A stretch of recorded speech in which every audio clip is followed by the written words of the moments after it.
65-годишниот беровчанец Глигор Армински тврди дека пред 2 вечери бил натепан од градоначалникот на Берово. Настанот се случил нешто пред полноќ во ловниот дом во Берово. Тогаш, тврди Армински, наместо одговор кога ќе се реконструира кровот на манастирот Архангел Михаил, добил тупаница по носот.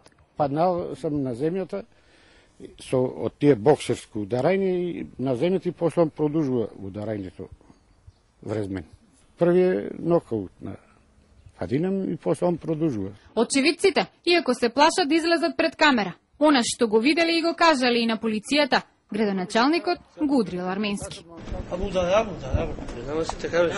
Градоначалникот на Берово Драги Наџински признава дека учествувал во инцидентот, но неговата приказна е поинаква.